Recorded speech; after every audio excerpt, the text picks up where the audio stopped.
morning, Operation Push, Rainbow Push, Reverend Jackson. In 1968 and 69, there was a musical evolution in Jamaica when a new music genre came into being called reggae. Its main objective was for equal rights and justice, and as a protest against racism, fascism, and yes, apartheid. In 1982, while working at the Chicago Defender, we started the International Reggae and World Music Awards combined with the Chicago Music Awards. Among the objectives of the organization were to use music as an art form and as a vehicle of expression for the voiceless peoples of the world. Most of all, it was organized for the freedom of Nelson Mandela, an end to apartheid, and freedom and democracy around the world. In those days, the countries, organizations that were openly denouncing apartheid in South Africa were Jamaica with its reggae music, Australia, Nigeria, and yes, the fearless, the Reverend Jesse Louis Jackson and his Operation Push.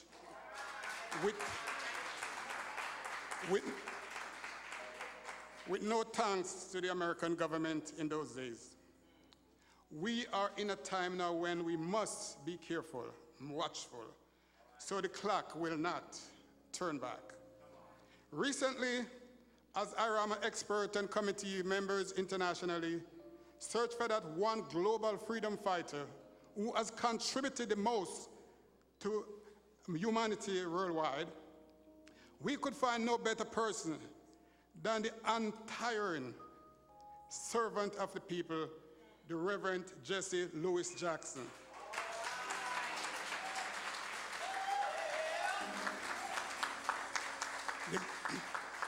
The grand celebration was held in Kingston, Jamaica on May 11th with representatives from more than 30 countries. Unfortunately, Reverend Jackson didn't allow him to make it. So today, with my wife, Justice Shelvin Louise Marie Hall, on behalf of Martins International, it's afforded us great pleasure to present the IRAMA International Freedom Fighter Award to the most respected Reverend Jesse Louis Jackson.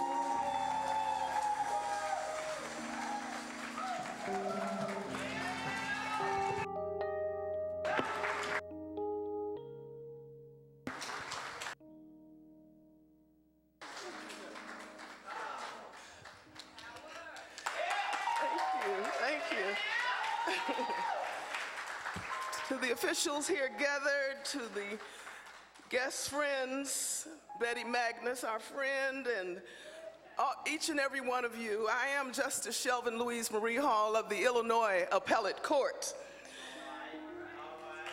My father was the Reverend Dr. Shelvin Jerome Hall, a founding member of Operation Breadbasket, the predecessor organization of Rainbow Push. I have known this dashingly handsome civil rights icon. They used to call him the country preacher. He's urban now. I've known him most of my life. It was right here at Push, as a matter of fact, that my father, Reverend Hall, who was speaking that day, introduced me to Justice Charles Freeman of the Illinois Supreme Court.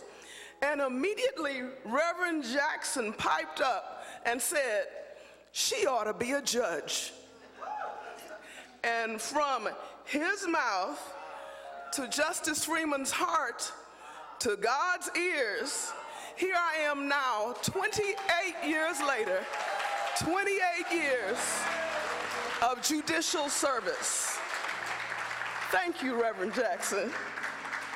He co-officiated over our wedding one early 6 a.m. Christmas morning along with my dad.